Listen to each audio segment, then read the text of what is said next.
Jean-Claude Van Damme. He always makes an impact. Now, get ready for double impact. There's two of them. Think about it. Van Damme times 2. He looks exactly like you. Me? Twin brothers reunited on a mission. Watch my back. To avenge their parents' death. One packs a punch. One packs a piece. Look good to me. Together, they deliver double impact. Excuse me. From Hollywood to the Far East. On land. On sea. And in the air. They're damn quick. Express service. Damn cool. Damn hot. So now what do we do? That's what I love about you. Van Damme times 2. Double the fun. I would never in my life wear black silk underwear. I'm with you on that one. And double the Van Dammage. Double impact. Welcome to They Called Us a Movie, testing the strength of friendships one terrible movie at a time. Subscribe to the podcast on iTunes and other podcast services by searching They Called Us a Movie. We are part of the Main Damie Network. To find more from us, check out the website at themaindamie.com or on Twitter, Facebook, and Instagram at The Main Damie. We're also now a proud member of Geek Vibes Nation. You can find them at gvnation.com. Welcome back to They Called Us a Movie. This is Anthony Del Vecchio, and with me as always is Dan Aquino and Mark Myers. Say hello, gentlemen. Hey, everyone. Hey, guys. Do you remember when the British were a powerful empire? Pepperidge Farm remembers. It's been a while. It's been a while. I don't remember it, to be honest with you. Yeah. I I was just the Sun might touch upon that. I was just given a history lesson by you guys about it, so I didn't know. And this all happened under my nose. I had no clue. Yeah. It's been a while since I've read anything from Rudyard Kipling, so. Yeah. That's what made me laugh at the beginning of this movie, but we'll get into it. Yes. So, guys, before we get into this week's movie, if you've listened to the episode last week, we kind of started a new thing while we're under quarantine. So, guys, what are you watching in last episode and this episode? So I started to watch Tiger King, and then I realized it was like rampant animal abuse. So I was like, well, I can't get behind that. So I turned it off. And then I switched on to Community because I found out that that's now on Netflix. And then that had rampant animal abuse in it? No, but there's a lot of racism in it from one actor specifically. But I realized that show, I liked that show. I used to watch it back in the day. It takes a little while to kind of gain any traction. Sure. So I'm only 3 episodes in, and I was watching it with my father-in-law, and I was like, oh man, I hope he likes it because I'm always seeking validation from anyone. So I was like, man, I hope he likes this, and he realizes that I'm a funny guy. And there was hardly any laughs to be had in the first 2 episodes. So now I feel like he thinks lesser of me. Sure. So thank you, Community, and thank you, Dan Harmon, for making the first 2 episodes really shitty. But yeah, that's what I've been watching for the most part. And then I watched our movie this week. All right. What about you, Mark? Yeah, so besides watching our movie this week, I don't know if it falls. Maybe I watched this and forgot to mention it last week. But I watched 3 of the documentaries on Vice, the wrestling ones, The Dark Side of the Ring. Mm-hmm. I've watched those while under quarantine. The Chris Benoit one, the Match Made in Heaven about Macho and Elizabeth, and the Montreal Screwjob. And then I've also recently I've just been playing a bunch of video games. Final Fantasy VII Remake came in, so that's been most of my free time. Just because essentially. As we were making a joke that basically I just go into suspended animation and then wake up for podcasts and streams. I want to get it done before the next Game Ball pod, just so I can have a little bit of a review on it. So you're gonna try and finish it about 2 weeks time. Yeah. Just to be like a true gaming journal. I didn't even think about that. You have the Final Fantasy. I was surprised that you were able to join us for this podcast. Yeah, I literally just finished it right before we came on. Like session for the day. But yeah. Oh, you're low. Yeah. So and then also like we had the discussion like that I have to be doing something, but it's essentially I preparing for Stranger Damies and playing Final Fantasy and so not much time for me to really get the old movies fired up. The only thing I've been thinking about watching is something I've already seen, only because Anthony brought it up last week. Is I have a Blu-ray of Perks of Being a Wallflower, and that was my movie of the year 2012, 2013. I forget. It might have been 2013. Or yeah. No, it would have been 2012 because the main Damie started 2013 and that was on our first top 10 list. Yeah. I think it was like 6 or something. Yeah, so I was thinking of watching that. But yeah, that's about what I've been doing. Do you have your Letterboxd thing open at? I haven't watched much of note. We've been watching Ozark. Okay. We're getting pretty deep into that, so we're like halfway through the second season right now. So we got about a season and a half left. Still doing the Quarantine Days of Horror. Watched The Fog, John Carpenter's The Fog for the first time ever. And another shitty movie called Ghost Keeper, which was possibly the worst movie I've seen in a very long time. It's a movie that they literally ran out of money halfway through, so they had to kind of write the ending on while they were shooting because they had no money to do what they were originally planning to do. And just continuing doing the Friday the 13th movies. So watched the second one this past week. So this coming week, this Friday, I'll be posting a review on the third film. Also watched a shitty quote-unquote documentary called Demon House starring Zach Baggins, the guy that does Ghost Adventures. Okay. That was terrible. Yeah. I've heard that name but don't know anything. Zach Baggins, he's like the guy from Ghost Hunters if he had like the charisma of a Chris Angel. Okay. Sort of. Is he like the third Property Brother? I couldn't even tell you what the Property Brothers are like. It's an old photo going around from when they first started. They have the three brothers, posing, and the third one looks like Chris Angel. He has the hair over the eyes. Oh, gotcha. Sort of thing. So yeah, he's like a hot topic come to life. Yeah. This week, I suggested, and these guys agreed to go a little action heavy this week. Yeah. So we tapped our good friend Jean-Claude Van Damme, the Muscles from Brussels. JCVD. JCVD, and this is the second time we've watched a Jean-Claude Van Damme movie, and this is the second time we watched a Jean-Claude Van Damme movie where he appears twice.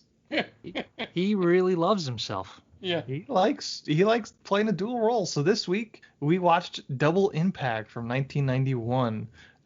Gentlemen, where are you coming from with Double Impact? And how many times have you seen this previous, Mark? That's a good question. Mark, do you want to go first? I've only seen it a couple of times, and most of those have been like on basic cable, so I did not know about the gratuitous scene that occurs near the end. But yeah, this is probably one of the ones I've seen the least. Time Cop is the most because it's obviously probably his best movie. But yeah, I had kind of an idea what the story was. I forgot the setting, and it made me laugh immediately at the beginning of this movie. But yeah, so this one, as soon as Ant suggested it, I was like, all right, yeah, we'll watch this. I haven't seen it in a long time because it's not like one of their go-to JCVD movies, as we've all found out watching it. But yeah. So I realized that I had only seen the basic cable, and that's basically where I'm coming at with it. Is that I didn't remember much of it, but I did, at least remember that stupid part in the beginning when we first meet adult Chad. So we'll get Are you talking about the moment where we almost see labia? Yeah. Well, we definitely see camel toe, but not of yeah. Or is it? I think it's actually moose knuckle. Moose Right. We do get moose knuckle. Yeah, I think that's the scientific term. Yeah, probably because of the time period that I saw it and which basic cable I saw it on was probably an awakening at that point. Wait, from Jean-Claude Van Damme or the the lady? Julie Strain is the aerobics student. Yeah. So who would go on to star in a lot of softcore porn of the era. No bikini movies, right? No, earlier. Talking Okay. about I could pull it up, but Dan, where are you coming from? I've never seen this movie. I actually thought we were watching Deep Impact. I got confused. So I was like, oh, why? Well, that's not very action heavy. I mean, it's more just it was kind of lame. But I was like, yeah, you know what, whatever. But then I saw that it was double Jean-Claude Van Damme, and I got super excited because I love Time Cop. So I was like, how could this be any worse? You know, like this will be just as good because again, you're getting twice the Van Damme. And I was very disappointed in this movie. We'll save it for the rest of the show, but yeah, Jean-Claude Van Damme can only pull off one thing, and that's playing Jean-Claude Van Damme. And in this movie, he tries to do two different Jean-Claude Van Dammes, I think, and it's really shitty. But Tries to play his good and evil version. right. It's not good. It's very. Does he have? I want to know, does he have any other movie where he plays a dual role? Is it just Double Impact and Time Cop? Those are the only two I might- remember. I think we might have run the gamut of Jean-Claude Van Damme in dual roles. I think we need to bring that back. I think we need to get Jean-Claude Van Damme in another role where he plays two Jean-Claude Van Dammes. The world sorely misses that genre of movies, and I think he'd be down to do it. Yeah. Julie Strain, star of Day of the Warrior, Heavy Metal 2000. She's also in Beverly Hills Cop 3 and Naked Gun 33 1/3, among a bunch of other softcore porn. She was a Penthouse pet. Well, I don't think And Naked Gun 33 1/3 is porn, Ant. No, I mean, but it could be. With that name. It's true. I had forgot to mention on mine that I had forgotten that Bolo is in this movie. Yeah. It was from my probably second favorite JCVD movie in Kickboxer. Okay. Yeah. Oh, I thought he was in Bloodsport. Bloodsport, I'm sorry. Yeah. Which is about kickboxing. Honestly, I think when I was watching this movie, we would need to get a face-off between Nicolas Cage and Bolo. Because throughout this movie, Bolo makes some wild faces, man. Yeah, he does. It's pretty awesome. I would like to see them out meme each other. Gotcha. Yeah, this is the first time I've ever seen this film. I think these are like the first two times I've ever seen Jean-Claude Van Damme movies. So when we've watched them on this podcast. I read on Letterboxd that it was basically Parent Trap meets Jean-Claude Van Damme, and I was not disappointed in that basically being exactly what this is. It's not as good as Time Cop. It's passable, I think, is what I could say about it. It's not particularly entertaining in terms of like, oh, that's hilarious. Let's watch that. Right. He's crazy. Oh, he's trying to do a weird accent with this one brother, and he's not pulling it off. So let's laugh at that. It's just, it's a run of the mill Jean-Claude Van. It's like middle of the road sort of thing. Yeah. The only thing of any interest is the fact that he's playing two parts, really, and it's he's barely playing two parts. Yeah. Really. The only difference is haircuts, really. That's really, and there are moments in the third act of this film where it's hard to tell who's who. Yeah, when they get all sweaty and greasy, it's tough to tell which one is which. Yeah. One sort of has bangs, the other one's got slick back hair. Yeah. Yeah, I think the one is clean shaven and the other, Jean-Claude Van Damme, has just a slight stubble to him to let you know he grew up on the streets. Yeah. He's not all primpy like the first Jean-Claude Van Damme. He grew up a block away from the guy that's eventually trying to kill him. Right. But he still has the same accent. So he still goes by the same name of the baby that disappeared out from Mr. Zhang. Which makes no sense, right? Yeah. How would they know his name? How would he know his own name? That's true. He was 6 months old. I guess the maid. We never find out who raised Alex. I'm assuming it was the maid. She was the one that saved him. She dropped him off in an orphanage, it looks like. Oh, that's right. Yeah. Oh, that's why. I think it was a French orphanage. Yeah. So that's why he has the. Oh, yes. Yeah, it that's is. why he has an accent. Because they rub that in by having him sing Ferrajaka.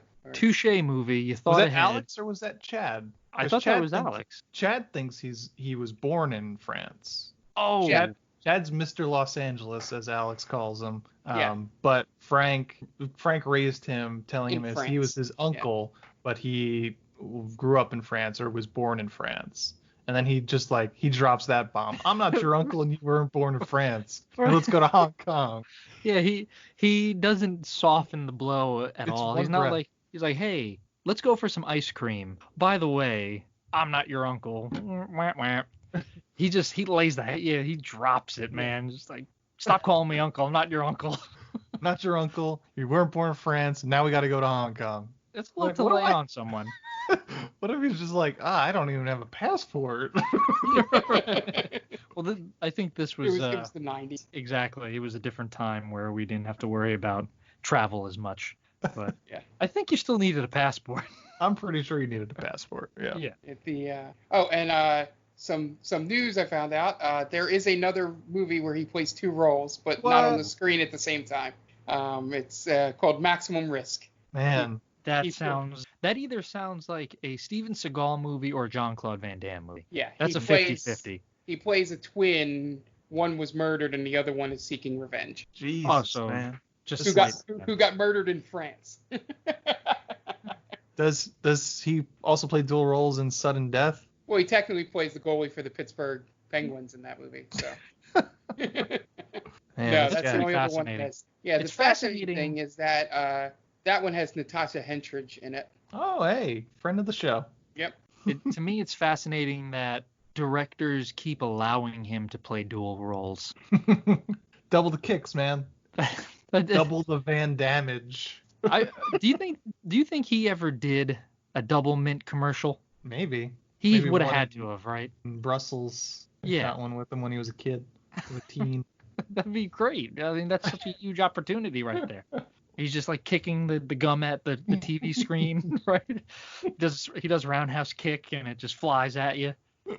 Double Impact from 1991, it's directed by Sheldon Leach. Really didn't do much else. I think he's the writer on Rambo 3. He had a lot of credits that were writing specific. I also think he was one of the writers on Bloodsport. But this stars Jean-Claude Van Damme, Jeffrey Lewis, Alana Shaw, Karina Everson, Philip Chan, Alan Scarf, I think, and Bolo Young. IMDb score of 5.6, Rotten Tomatoes score of 35%. Budget $15 million, box office $30 million, so about doubled its box office, its budget. This movie's it's okay. It didn't hurt to watch. I think it didn't have. It had a decent premise, but it was set up very poorly. Yeah. It relies too much on Jean-Claude Van Damme. Mm-hmm. You can't do that. Yeah, I think one of the things that they could have leaned into more is sort of that parent trap thing, because it really, halfway through they realize that they're dealing with two brothers, and it really doesn't matter anymore that they're twins. Nope. At that point. They could have just been brothers the entire time. Like, it could have been a different actor in one of the roles, and it would essentially be the same movie. There's that one scene where they mistake Chad for Alex, and I think it would have been more interesting if that played more into their plan or just became more of the plot. I think it's like, oh, maybe something happens to Alex, so Chad has to pretend to be Alex, you know? Right. Yeah, I think it would have been a cool thing if they kind of switched plate, like Alex goes to Prince and the Pauper style. Right, right, because Chad he's very primpy, he's Mr. Perfect, so it would have been interesting to have Alex kind of switch that role, and now he's this street tough guy living high on the hog, and he doesn't know how to do it. Right. And meanwhile, Chad is fighting for his life in Hong Kong. Or what if it's the reverse? Like, let's say Chad, prim and proper guy, and now he's got like these people after him. So in order to try and keep him safe, they switch roles with Alex, who's more streetwise and stuff, and Alex assumes Chad's role so he can handle himself if somebody comes in and is like, oh, I'm coming through your window, I'm gonna karate chop you to death. He's like, oh no, I know karate too. Yeah. I'm gonna do splits and I kickbox and fight, sort of like that. you bring that up. This movie sorely lacked splits. There's only one split. Again, this is what you said about Time Cop. Yeah, there was Time Cop only had one one split. Right. Yeah, and But you at were expecting least- like 5. But at least in Time Cop, the split mattered, right? Yeah. He does the split when he electrocutes the room, right, or something like that. I see that's a good use of a split. I think there's a room full of women that split mattered too. I don't know. Maybe they were paid to pretend it mattered. They went home and they just went to town. They jilled off. They jilled off big time. I don't know. They wore out those D batteries. I don't know. That we see a whole lot of Jean-Claude Van Damme through those tights. Mm-hmm. And listen, I don't. This is gonna sound weird, but Jean-Claude Van Damme has cake. He's thick with 2 C's back there. He is, man. He has a run for his money with that one henchwoman. Oh, he has the second best quads in this movie. That woman has quads for days. She's Saquon Barkley of this movie. Yeah. And I looked her up. She's not really like I figured she was gonna be like a stunt woman. Mm-hmm. Not really anything. Like she had like maybe 15 roles or so in her career. She looks like she could have been on American Gladiator. Yeah. No, but that's in my notes. I think once or twice, just her quads. Well, because when she walks at the camera, you get a good look at at it sometimes, and it's just like it's defined, man. Those quads are defined. Yeah, like, because she's wearing shorts in that scene. She's wearing shorts, and just those quads are on display, where you just kick through a cement wall. You're right, man. She could pound the rock for 100 yards. I'm sure of it. It was impressive. 25 touches for 150. Yeah. I could see that, pushing the pile for the 1-yard touchdown. Eddie George, remember in that one Super Bowl where his knee was down, but they totally called it a touchdown. Yeah. Against the Rams. I think she'd stand. I think she'd be able to carry it. Yeah. She was impressive. She's a specimen. She's very, very, very weird though. Yeah. And she tries to be seductive. She tries to be seductive, and she's very heavy-handed, which I guess you can kind of expect with a woman who has thighs as big as all of our heads combined. Oh yeah, and she tries to snap his neck with them. I thought there was going to be a chance that we saw that at one point, where she would snap someone's neck, almost like Famke Jensen in GoldenEye. Yep. I thought we were going to see that, but no, she's just brute force stabs a dude. Mm-hmm. That was a little disappointing. Like the size of her quads didn't play nearly as much into the movie as you think. Right, and again, you waste a split, you waste some stellar quads. Those were savage, man. I want those quads. Yeah. You guys. It's just all wasted, essentially. You were gonna say something, Mark? I'm going through Jean-Claude Van Damme's trivia and stuff on IMDb, and it's kind of wild. Dan, you'll be happy to know this. He is an animal rights activist. Ooh. I like him. He also Steven Seagal, though. Yeah. Well, I mean, you could still be an asshole and be an animal rights activist. He also calls himself the Fred Astaire of karate. Oh, there we go. And apparently he thought Time Cop and Bloodsport could have both been multiple franchise movies that were very popular. Well, but the idiots, at first he said the idiots sold the Time Cop rights to television, and then the Bloodsport people just used second-rate kickboxers for the sequel. Oh, damn. Yeah. That's pretty hard, man. Yeah, those are all hot takes, by the way. Yeah. All of his quotes are hot takes. It's great. Which I admire. Yeah. I mean, if you're known for roundhouse kicks, you're gonna have some hot takes, I'd imagine. You know. Muscles from Brussels, just telling it like it is. Yeah. That's why he's not employed anymore, I'd imagine. I guess so. Has he been up to anything in a while, Mark? He did JCVD. That's like 10 years ago at this point, though, isn't it? Let's see. The most recent thing. Oh, he's been in a couple. He was in a movie called Jean-Claude Van Johnson. Okay. In 2016. His TV series. Yeah. It was a TV series where he plays 2 roles. God, it never ends. I love it. Yeah, I think he does mostly like farcical things. Yeah, now he's doing like He's in Minions: Rise of Gru. it looks like he's doing the Bruce Willis thing, like where he just does action movies as an old guy. Yeah. You know. I hope he pretends like he wants to be there more than Bruce Willis does. Yeah. Well, yeah, I don't know. I haven't heard much about how Jean-Claude Van Damme was on set, but we all know that Bruce Willis was just a huge pain in the ass through most of his later years. Do you think Jean-Claude Van Damme was like that? Do you think he was tough to work with? Bet you was tough to work with in his heyday. Right. Yeah, and then he some got of the trivia. humbled. Yeah, some of the trivia. He rejected a 3-film deal with somebody because he wanted $20 million a picture, like Jim Carrey. Damn. And that he rejected a role in The Expendables in 2010 because when he asked Stallone what the movie was about, he says, "Don't worry, you're going to make a lot of money." And he was like, "I don't want to hear that. I want to know what I'm doing." He did wind up in The Expendables 2, though. Yeah. Do you think he walks into casting agents now and just says, "I'm the Fred Astaire of karate"? No, he does a split. He does split. Do you think he just yells that wherever he goes? Probably. Because I would, honestly. I like how he did that, because there's no way that was taken by anybody. Fred Astaire of anything. Yeah. That's great. That reference is going to be dated in a couple of years. Nobody's going to even know what that means. Yeah, and apparently Time Cop was the movie he was paid the second most for, $5 million. What was number one? Street Fighter. Okay, yeah.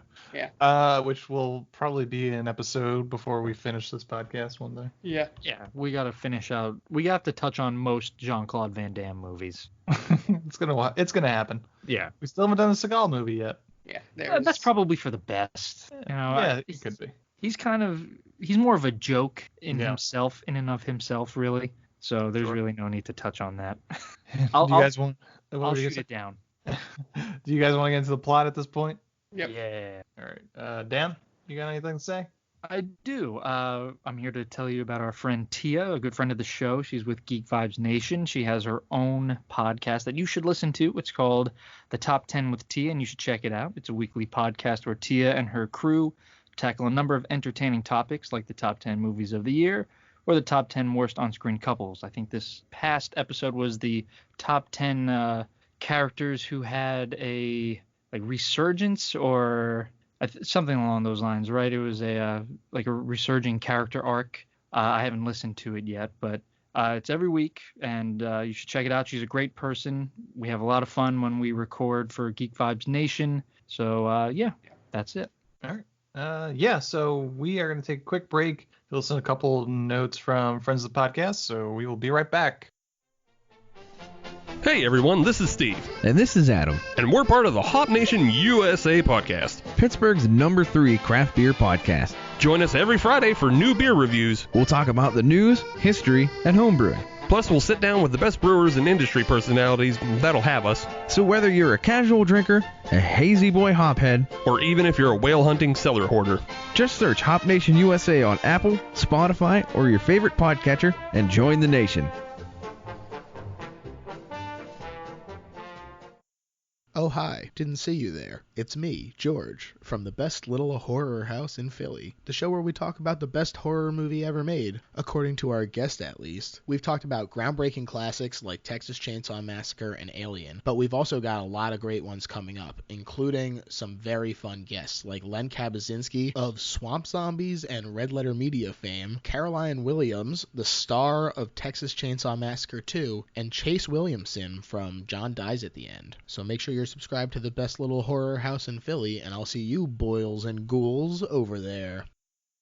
And welcome back, and now it's time to get into the plot for Double Impact. We open 25 years in the past in terms of this movie on a dedication ceremony for the Victoria Harbour Tunnel in Hong Kong. Again, as we mentioned, the idea of a British-controlled Hong Kong immediately dates this movie.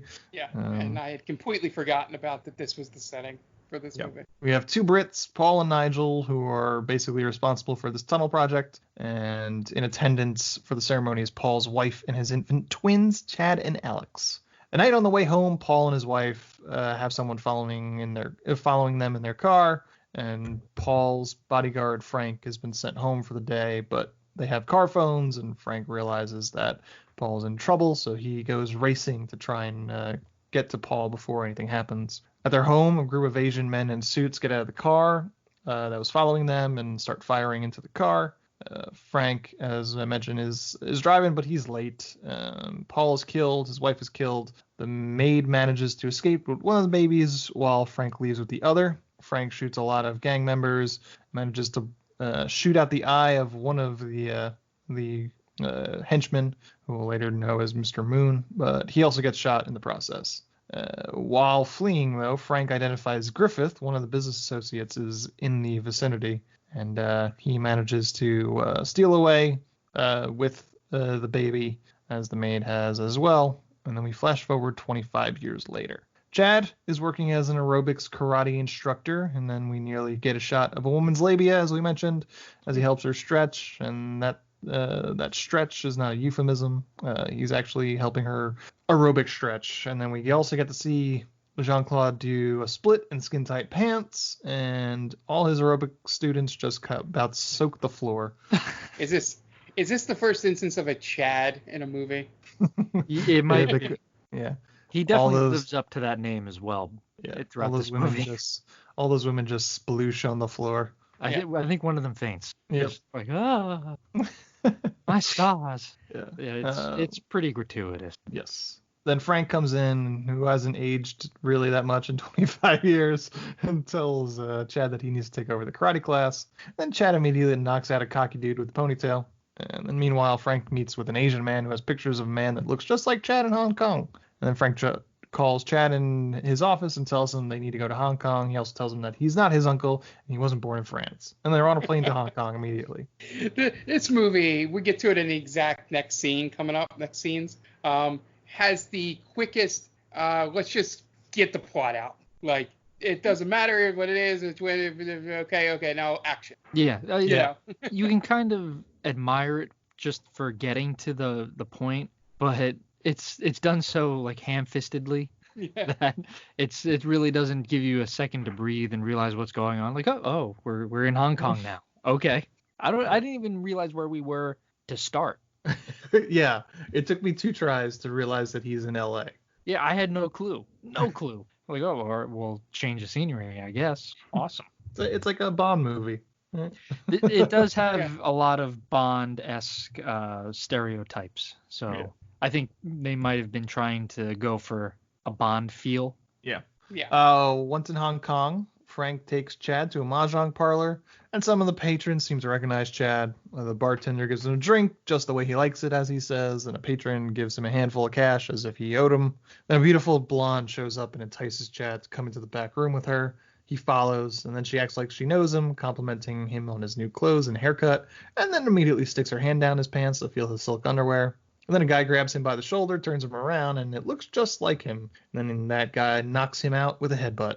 And when Chad wakes up, Frank tells him that the guy is his twin brother, Alex. And if nothing else, this movie improves on the separation conceit of The Parent Trap. We now realize why they were separated, as opposed to The Parent Trap, where it was just, we're divorced, pick your favorite kid, and then be on your way. I do like how Alex yells at his girlfriend for sticking her hand down Chad's pants. How could you not know? Like, what do you mean? It looks just like him. That's not fair. Come on. I would never wear black silk underwear, is his comment.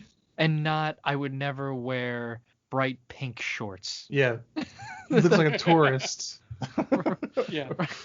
I mean, they definitely do have very different styles in terms of clothing and just overall appearance. But if you're going to pick one thing to nitpick about, it can't be silk underwear. Because, come on. It's like her hands are already down his pants at that point. Right. The worst has been done at that point. So if you're going to blame her for not noticing something, maybe notice that he's wearing super short shorts that are definitely not what Alex would wear. I mean, he's like a biker dude pretty much. It's like saying, like, how could you not know it was me? My dick is so much bigger than that. They mention their dicks a decent amount in this movie. Yeah. They're technically only talking about one dick. Right. You know, it's just Jean-Claude talking to himself about his own. But it's strange because he mentions like, oh, you have when she sticks her hands down his pants, and it's like, oh, you have a surprise. It's a huge surprise, which kind of tells me that it's not that big because you really don't have to go. It's what is it? You're not the king if you have to say you're the king. Right. You know, right. So I think you're overcompensating there. And then he has that really weird moment in the Asian market. Right, after we see a frog's fucking head chopped off. What's it gonna do? That, make my dick bigger? Right. Like it was like, oh, that was weird. I don't think any of us expected him to say that.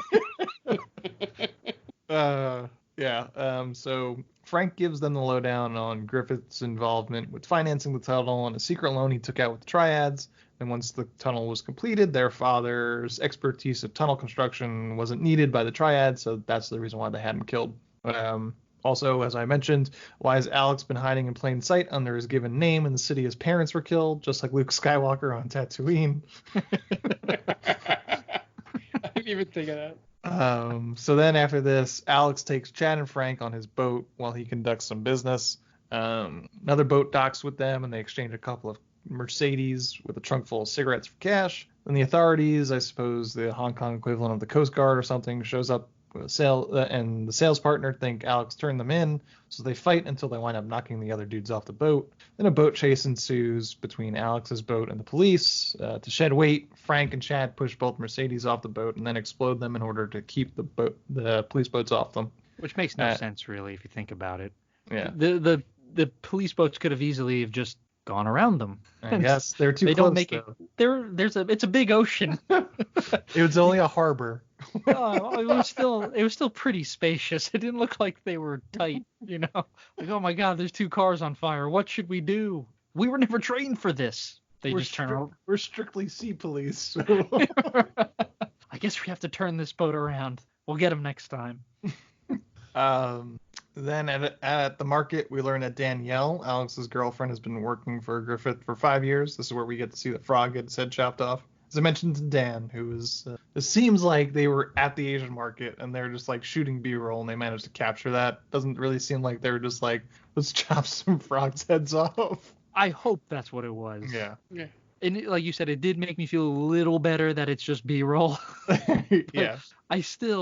I'm starting to question whether or not you know this ahead of time, because we seem to be watching a lot of movies where bad things happen to animals. I swear I did not. As soon as I saw it, I was like, he's going to mention this. This is strike 2, all right? Next thing you're going to want us to watch Cannibal Holocaust. Like, I didn't know that they eat a turtle and a pig there. I didn't know, Dan. I'm sorry. Again. I'll never Spoilers, Dan. That's the only thing I took away from that movie. So they, why did I scroll up already? Where am I? So we know that Danielle works for Griffin, yes, right? And they're in the market, yes, and she storms away. Yeah. So then Frank appeals to Alex that Alex could be making money off the tunnel. He's like, it's your birthright, more or less. This is what he's saying. So then Chad takes a cab back to his hotel, where a bunch of Triad guys show up in some Mercedes who mistake him for Alex, and they put him in a car where he meets Alex's employer, who is not happy with the loss of the cars. Yeah. He gives Chad. Oh, go ahead. I was going to say, my one issue with this scene is that they know that people are after them, but yet for some reason they split up, Frank and Chad. Mm-hmm. Why is he going back to the place alone? Yeah, I don't know. They do this numerous times throughout the movie. I wonder if it's just stupidity where it's just like, well, they're not after me. They're after my brother. Which is very possible. I mean, Chad he's kind of an idiot. Yeah, he's a big dumb baby. He is. So yeah, he gets put into the car. Zhang is Alex's employer. He gives Chad a cigar box to hold with the initials PDW on it. And then Chad recognizes it as his father's initials, recognizes the story, and the letter will coincide with the story Frank told him about his dad. And then the cars arrive at an empty lot, and Zhang tells Chad about a shipment coming into the harbor. The only thing he has to do is pick it up. Then Chad tells him to go fuck himself. And then Zhang sicks his thugs on Chad, and he starts kicking some ass until Mr. Moon shows up. and then who is Zhang's right-hand man, and he steps up and just destroys Chad, tossing him around in an empty shipping container, and just really just getting the best of him. Bolo.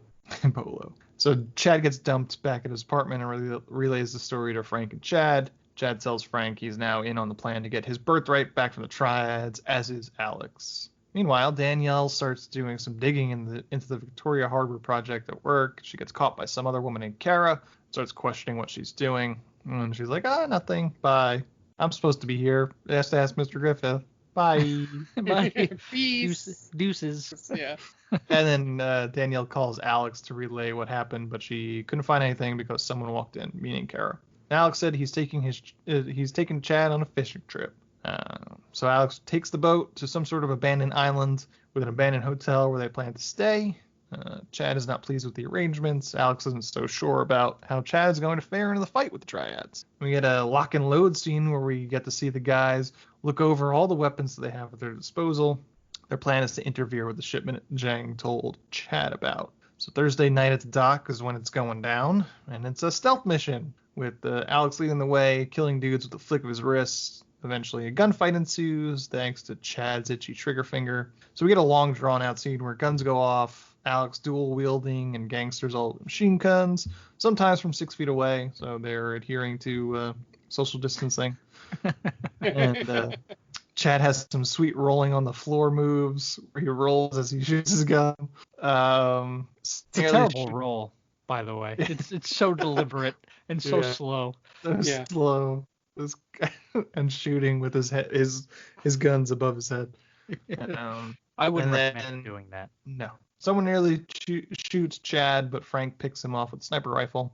They wind up stealing a truck, and Frank blows up the dock with a well-placed C4 charge. And as they drive away, Alex tells Chad that he fucked up the mission because he had an itchy trigger finger. And on a ferry, Alex tells Danielle to continue looking into Griffith. She tells him that Mr. Griffith is going to a party at a club owned by Zhang that night. So at Zhang's, Mr. Griffith lays out for us, the audience, what the plan is. Now that the U.S.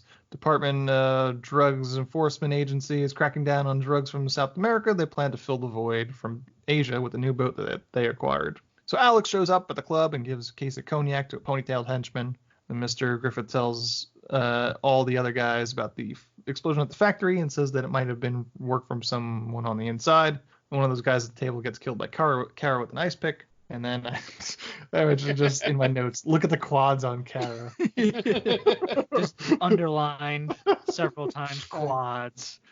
I'm telling you, for our listeners out there, you really have to see these quads. Like, we're not underestimating them or we're not overplaying it. No.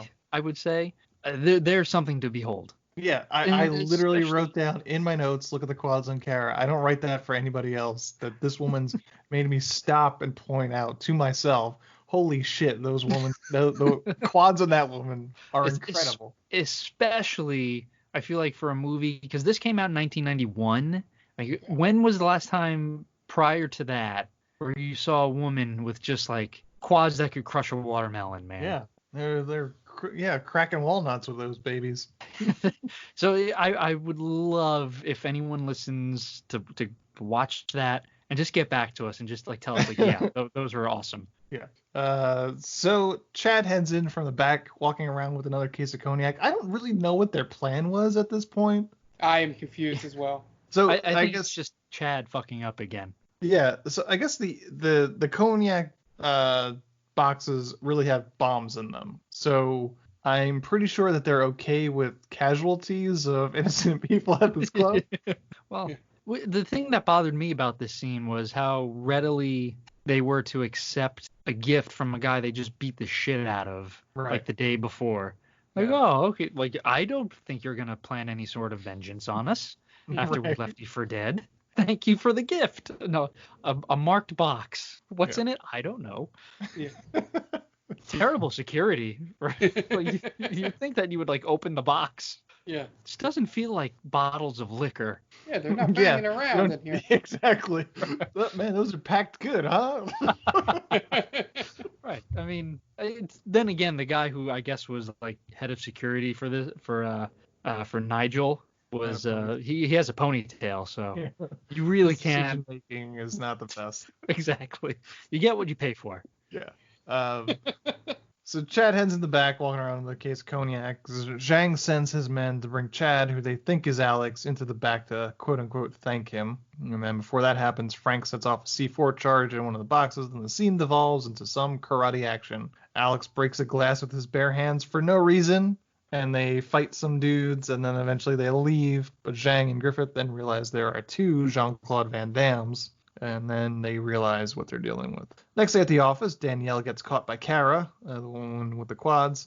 Says she has to frisk her. And it's a little sexual assault here for the audience here. Yeah. Danielle calls the guys and gets Chad. Says she found something in the files. Griffith and Zhang are listening to the whole conversation. And Chad says that he's going to get Frank and Alex, and he's going to meet her at Alex's apartment. But Chad searches for all of like 2 minutes and can't find either of them, and then takes the boat on his own to go meet up with Danielle. Yeah. Mark, were you going to say something? I was going to say, I think this is the moment where you can tell Danielle is probably not the smartest person in the world. Sure. Let me call from the office phone. Yes. To tell him what's going on. And neither is Chad, really. Yeah. Because Alex would probably know better. Yeah. The funny thing is, she mentions that she shouldn't be doing it. Like, I can't tell you this over the phone, meaning she knows that she's probably being listened to. Yeah. And she continues to talk. I can't really tell you this, but here's everything that I'm going to that I can't tell you. Yeah. What are you doing, lady? That's not how you do it. That's not how you relay sensitive information. You got to figure out. You call from a public payphone or something. Yeah. Exactly. So Frank and Alex are stuck on the island while Chad goes to meet up with Danielle. Chad meets up with her, but Zhang's men show up right after, trapping them inside. Luckily, Danielle knows a secret way out, so they escape through a back alley with a couple of guys chasing after them. The one thing I'm gonna mention, I don't know if you guys noticed this, but when he kicks the door open, you can clearly see it's a set. Like he kicks it open, and there's like a wall frame, like a 2x4 thing. Sort of like the back of another set. It would have been great if he kicks the door open and there's like a Teamster there, like eating a donut. Like, oh shit. Yeah, it looks like the camera was like in the wrong position. Gotcha. You know, like it shouldn't have been shooting out the door. Right. When he kicks it, but it's like real quick. It was like the editor, you editing video before, and it's probably saw that and went, "Fuck, I can't cut it anywhere." Right. Did you get coverage of him kicking the door from the other side? Yeah, we need. No? Fuck. Okay, hopefully nobody notices. This shit's on you guys. And that's why this movie bombed. That made him some money back, plus. Oh, did it? 15 million budget and made 30. 30, okay.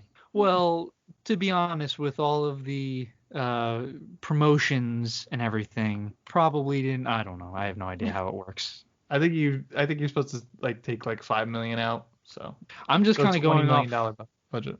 I'm kind of going off what everyone says about Birds of Prey. Like, oh well, it was only filmed for like 50 million and it made X amount of like 80 million, so it made its money back. Well, no. First of all, you have to take into account promotions and who knows? How do these people know? Yeah. They work for studios apparently. I have no idea. Yeah, right. Everybody is great at predicting box office numbers. Yeah. So they get chased through the market and to the pier. Eventually they make it back onto the boat and get away to the nick of time. Kara and some goons jump into a helicopter, which is just waiting for them already. Yep.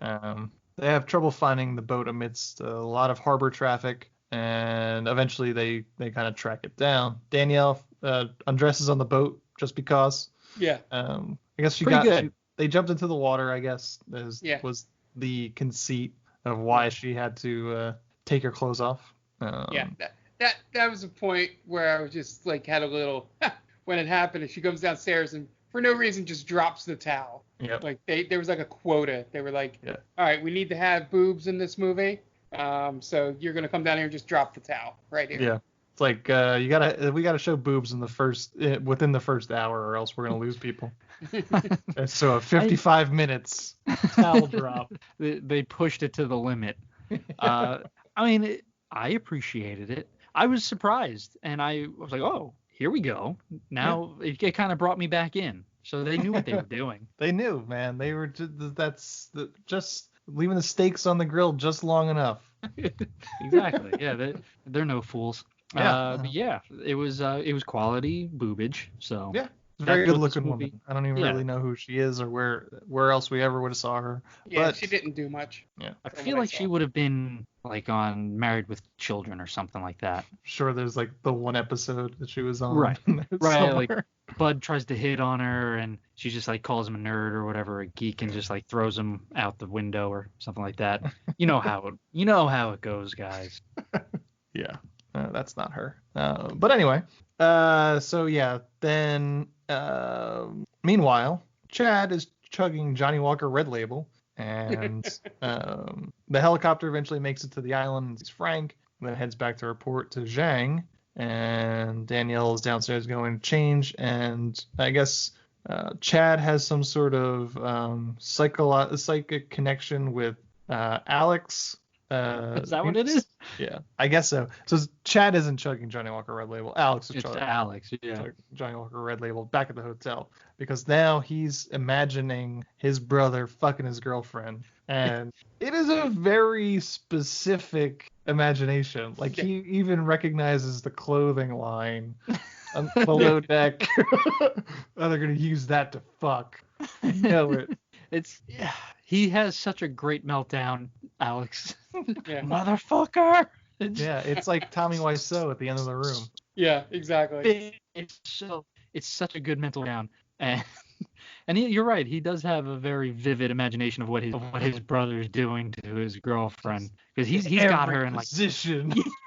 Right. Like I would hope that if that was happening, well, I guess if you're going to that level, you really have to over exaggerate it, right? If you're Alex, like he's better than me at this or whatever. I have no idea, but if I was imagining my twin brother banging my wife, I would hope it was just like missionary. Like, please let it only just be like real boring sex.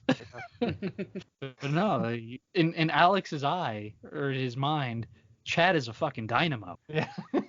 Acrobatics, man. Oh yeah. Just standing up. Now he's like carrying around, pile driving her.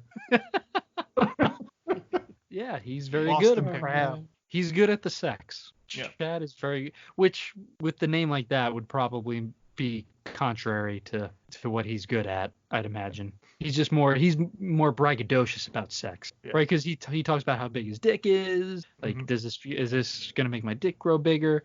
So I would feel like he's very insecure during sex, Chad. Like he's very shy about it. Or maybe he's just the opposite. He just like fucks and doesn't give a shit. Like, I got whatever, mine, basically. whatever, still smashed. Yeah, like, I got mine, basically. Right. Yeah. It was the best 2 minutes of your life.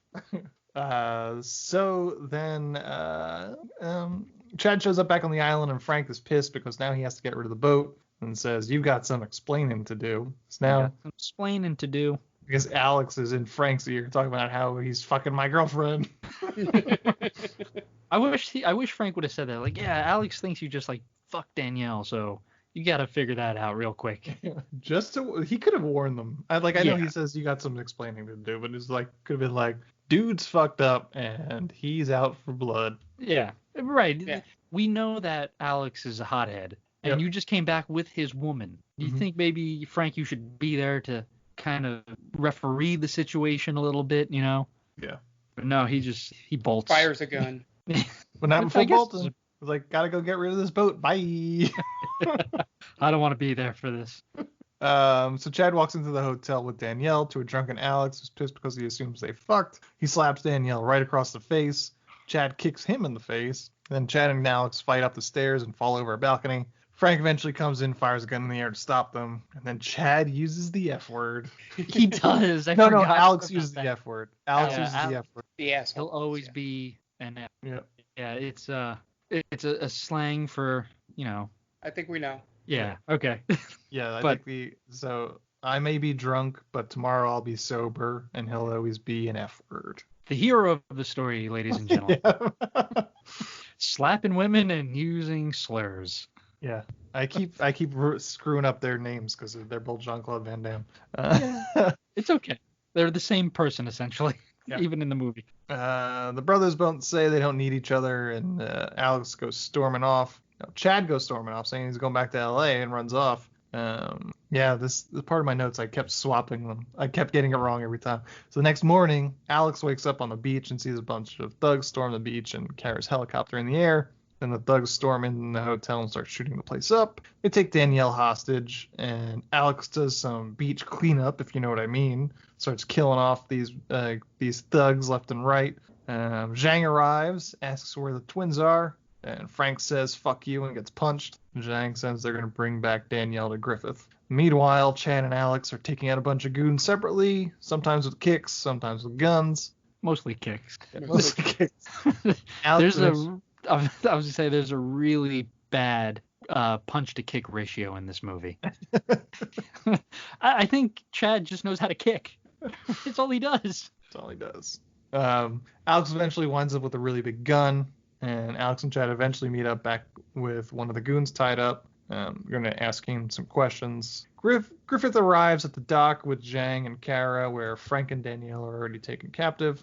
Mr. Moon is giving Frank a good once-over. And then Zhang asks if Frank is going to talk, which to me is odd because the only thing they could possibly need to find out is the location of the twins, when in reality, the twins are probably going to come to them because obviously that's the reason why you would take Frank and Danielle hostage in the first place. Yeah. Good point. Chad and Alex sneak onto the boat with the old fake prisoner routine, which never works in D&D. Nope. Gotta roll better. That's very true. Yeah, most of the time in the movies, the guards roll very low perception. And then Chad and Alex start making their way through a bunch of faceless goons, shooting, kicking, punching. Then Griffith gets on the PA system to let the twins hear them torture Frank. Then more gunfighting. Chad gets to one of the PA boxes to tell Griffith that he's a dead man. Then Alex gets into a fight with a goon with spurs in the pitch black, which is kind of a cool scene from a cinematography standpoint. But it's like the weird oddball scene where they tried to stylize it a little bit. And it winds up not being that good of an action scene. It's very short. Yeah, he catches him and he just like punches him a few times, and he flexes on the last punch. Did you notice that? He punches, he's like, ah. He does like a real, he kind of does that, I'm trying to think of what do you call it? He flexes. Yeah. He gives a good flex and you see it in the shadow.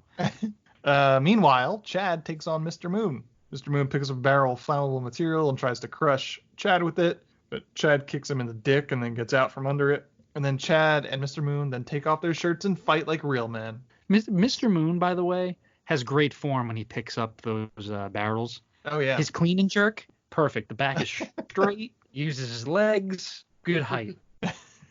And this is Chad's boss fight. Mr. Moon tries to crush him with another flammable barrel, but Chad jumps over him and then kicks the shit out of him until he kicks Mr. Moon into an electrical box, killing him. Then everything explodes.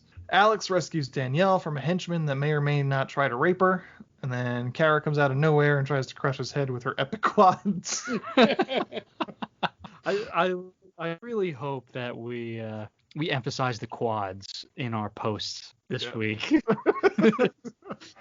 These things need to be shown. They need to be seen. The world needs to see these quads. She also grabs his dick at one point and he slaps the shit out of her. Yeah. And then she comes at him with a knife. Alex eventually wrestles the knife away from Kara and stabs her in the stomach. Then Griffith and Zhang make a break for it. Chad and Alex chase after them. Chad goes after Griffith while Alex goes after Zhang on a cargo ship. Alex starts climbing up a crane while Chad and Danielle almost get crushed by a shipping container. And as he gets up to the top of the crane, Alex gets sprayed by a fire extinguisher by Zhang.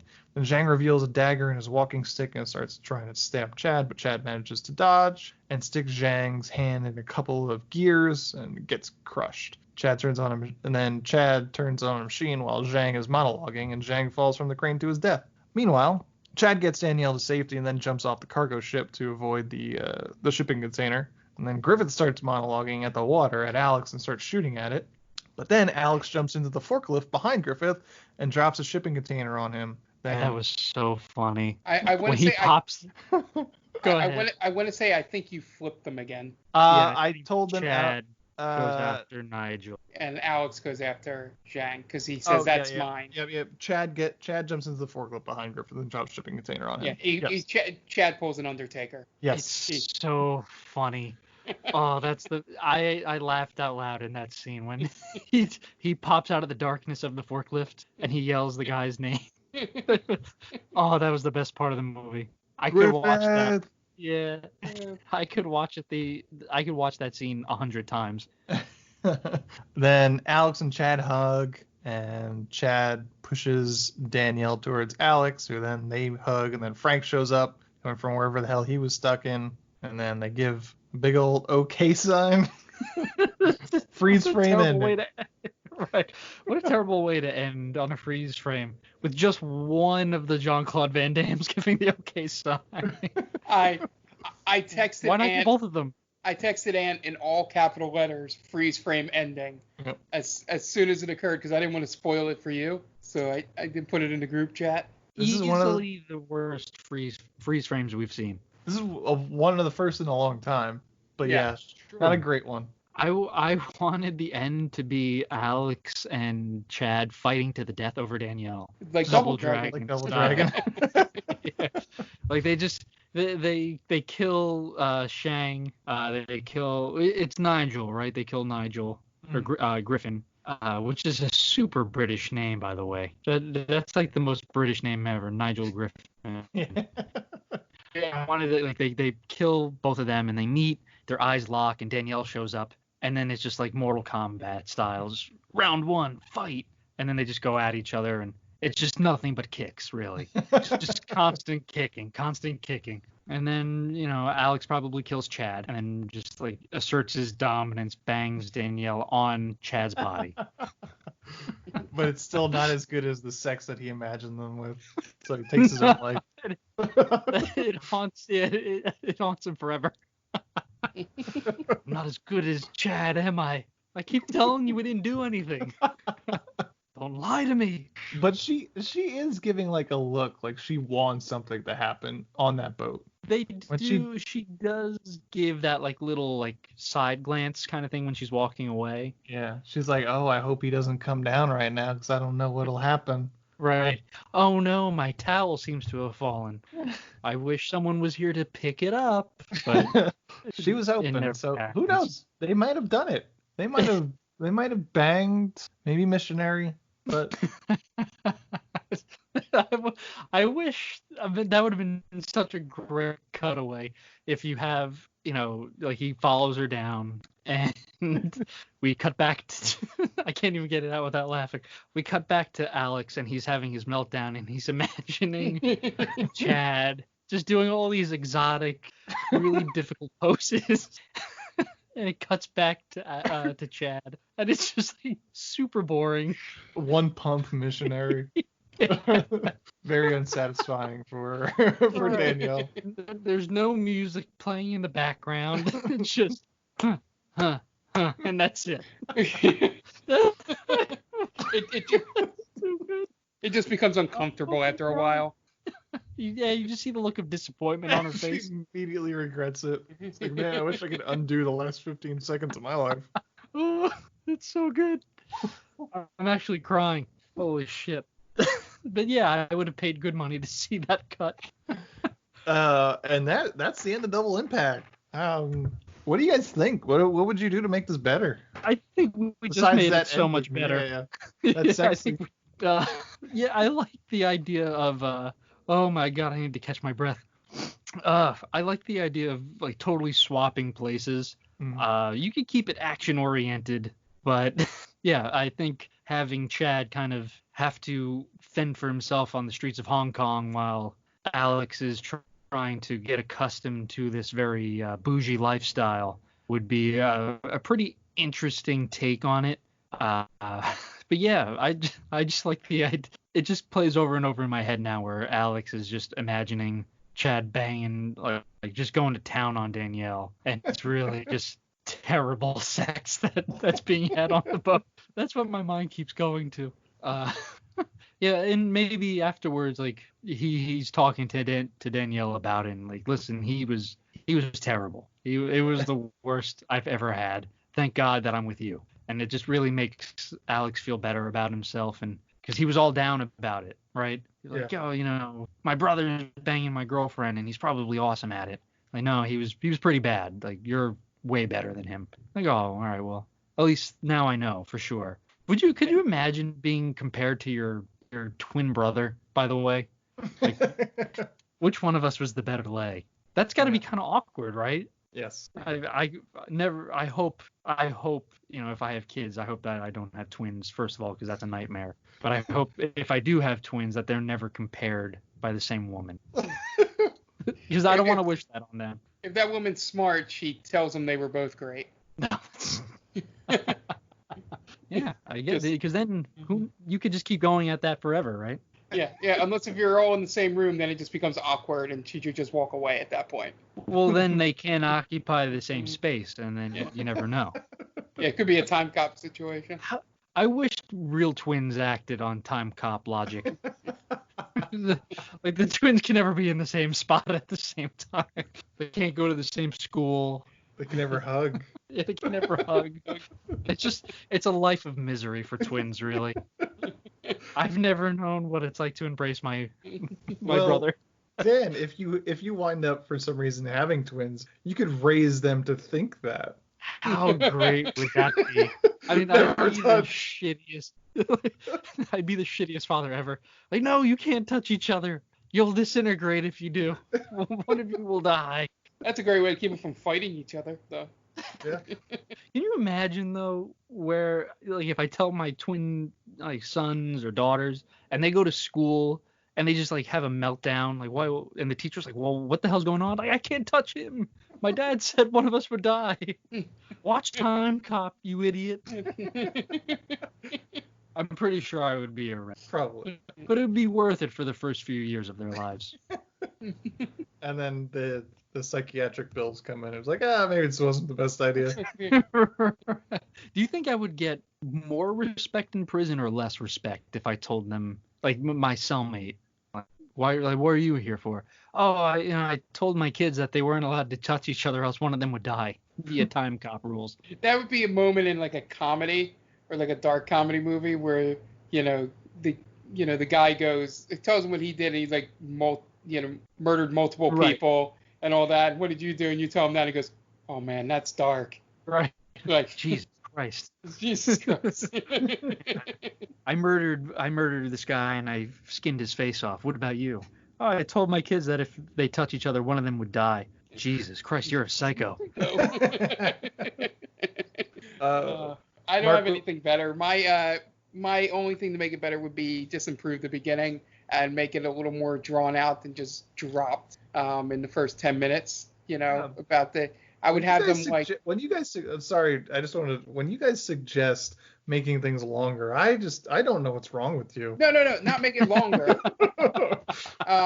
This movie is an hour and 40 minutes, maybe even more. It is long enough. It definitely. My suggestion was more not so much make it longer, but instead of just making a 10-minute info dump, like have them. Oh, we have to go to Hong Kong, but when then they run into each other, like do that back to back. Where they hit each other and then spin around, sort of thing, is how they find out about each other. Like, that is what I mean, more than, hey, that's your brother, your father's dead, he was killed by these two evil guys, let's go get him. Like, just make that 10 minutes like an actual action scene. Yeah. What if they thought they were each other's mirror, and they're doing that, like, hand thing. They walk by and come back real quick. I think this movie was done better with Beverly Hills Ninja in a way, right? Because you have Chris Farley, who's brothers with what's his name, Robin, I forget. He was in Mortal Kombat. He was Liu Kang. I know who you're talking about. Yeah. I think it would have been better that way, where they do know each other, like the twins know each other, and one's this primp, proper, doesn't get his hands dirty, and the other one, obviously is more rough and tumble, where the one who's rough and tumble is always saving the other one. And then when, Alex is in trouble, somehow Chad is able to reach deep down and, like, goes off and kung fu fighting plays in the background. And it, something sort of like that. But, because you were right, and at one point it ceases to really be that they're brothers. You know, it's just like they are brothers, but it doesn't mean anything. Like oh my God, I need to save my brother. Just like they're just there. It doesn't matter that they're twins. I mean, it doesn't even matter that they're brothers, really. Sure. Right, because none of one, you know, like, oh, you know, that's my brother, or like I gotta protect my brother. It never comes to light that the one cares about the other. Right. That's true too. Yeah, it's just they're just two guys, really. Yeah. Yeah. Right. It's they have a mission and they happen to be brothers. Yeah. The only part that a twin could have come in the factor is if they do that thing where one's older than the other by minutes or something like that, and that's why he would get more of the dividend than the other. Something hilarious. like that. That's the only way twin even matters in this movie. And then they fight to the death over the dividend. Yeah. I just wanted to see them fight to the death, really. Or they could finally double team somebody. Right, without fear of disappearing. What this came out before Time Cop, right? No. 91, I think so. 91, yeah. Time Cop was 94. I think that's right. Okay. Yeah. So I am wrong. I was gonna say if one came out before, if this had come out after Time Cop, then I would have liked to have seen a kind of Time Cop callback, if you will. Mm-hmm. Like then maybe they go to high five and like, well, maybe not. Because then they can't touch. Yeah, in terms of what I would do better, I've already mentioned doing kind of having the twin thing mean more than what it does in this movie. I mean, I guess they only had to pay an actor once. They didn't have to pay two actors. I think that's what this accomplished. And I guess it stroked Jean-Claude Van Damme's ego a little bit because apparently he likes playing dual roles. But yeah, no, I think what you guys had suggested more or less makes plenty of sense. So now, marry, fuck, kill. Alex, Chad, or Mr. Moon? Oh. Yikes. Alex, Chad, or Mr. Oh, wow. That's tough. You can't fuck Mr. Moon because I'm pretty sure he fucks you. Right? Yeah. Sure. And I don't think you could kill Mr. Moon because he would kill you. So I think Mr. Moon just kind of runs train on all of us. Yeah, you have to marry him. Right, and just hope that, well, but then you're subjecting yourself to just a lifetime of abuse, really, because he's not gentle in any sense of the form or sense of the word. I think if you can kill Mr. Moon, you kill Mr. Moon. Well, if you're going by Alex's imagination, you fuck Chad. And then you marry Alex, right? Because it looks like Chad he'll show you the world, man. Well, that's why you marry him. Take you on the ride of your. But then the sex grows stale, right? You want that one time fling with Chad, and he leaves you wanting more, I think. But at the same time, Alex will probably beat you in a long-term relationship. That's a good point, right? Because he'll get drunk if he thinks that you're banging someone else. Yeah. And he's jealous. Hit you. He's the jealous type. Yeah. So. And then because then that leaves you with like explaining weird bruises on your eye, like I ran into the door. Yeah. This is the third time that you've run into the door, Dan. Yeah. Everything okay with Alex? It's fine, I promise. Alex is a good guy. I don't know. Yeah, I'm definitely killing Mr. Moon.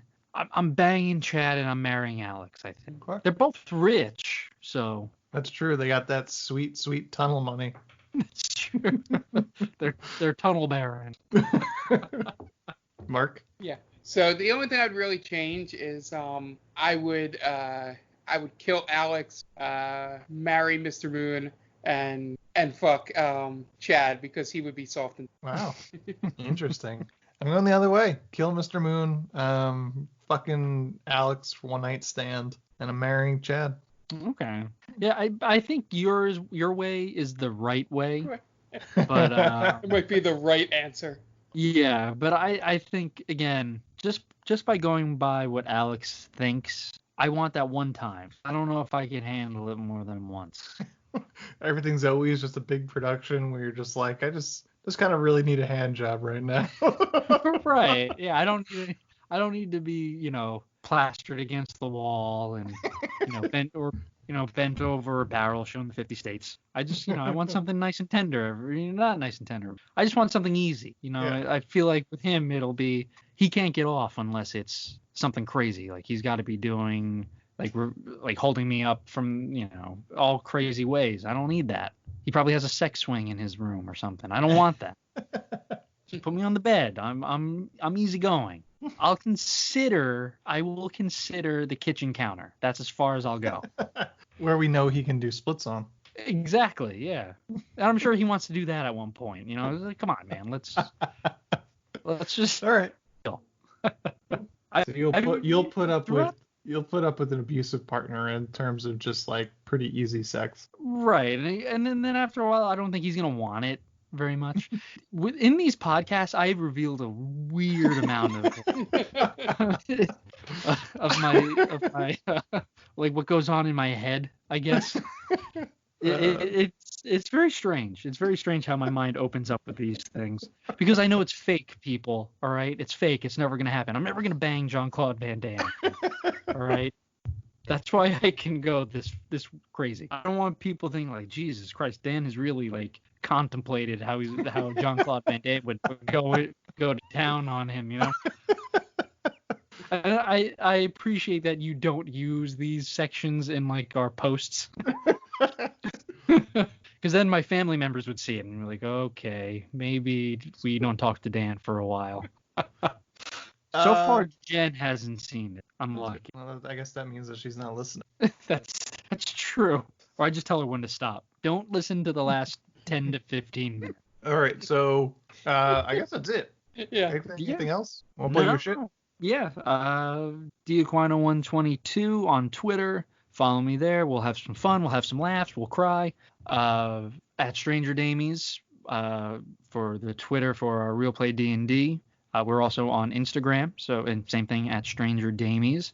Love talking to all of the D&D community on there. Bunch of great people. Follow a lot of other good D&D podcasts. So if you're looking for another Real Play D&D podcast, go on there. We have a ton of friends on there.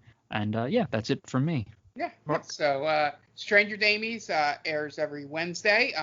Episode posted yesterday is the first of a new session. Which these next 4 episodes, I think, is a good start to our next arc of the campaign. So I'm looking forward to everyone out there hearing it. And then we have the Game Vault Pod cast had an episode on Monday. We talked about our favorite controllers. We picked a new thing for the Retro Roulette. So be sure to listen to that. You can listen to all of them on Twitter, iTunes, Google Play, anywhere you get your podcast. We also have a Twitch channel for Game Vault Pod. You can go there, and we stream about 4 or 5 days a week. So yeah, that's basically why I don't watch a lot of movies. Go check us out there. And the Twitters are at Stranger Damies and at Game Vault Pod. Check us out on the social medias. All right. Yes, and this is They Called This a Movie. You can find us at theycalledthisamovie.podbean.com, and anywhere you get your podcast, just search for They Called This a Movie. We should pop right up. We're the Main Damie at themaindamie.com, and on all social media platforms at the Main Damie.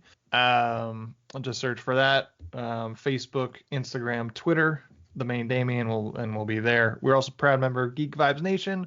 GVNation.com is the main website, and Geek Vibes Nation on all social media and podcast streaming apps. They got a bunch of great shows.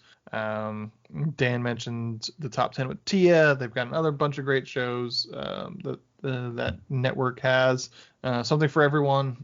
Comic stuff, TV stuff, you name it, they have it. And I am at AntDelVec on Twitter. You can find me there. And that's my personal one. But the Main Damie, if you want to get us in contact with us, Twitter's the best way. But you can also hit us up at themaindamie@gmail.com. Suggest a movie. Suggest a question. If you have any questions you want to have us raise at the top of the show or something like that, feel free to ask. And I think that's going to wrap it up. The director of what a double impact, that's the name of this movie, is Sheldon Leach. So, for Dan Aquino and Mark Miners, this is Anthony Del... Does it call you Miners? I think. Almost. It's fine. We'll go with it. Dan Aquino and Mark Myers, this is Anthony Del Vecchio telling Sheldon Leach to go fuck himself.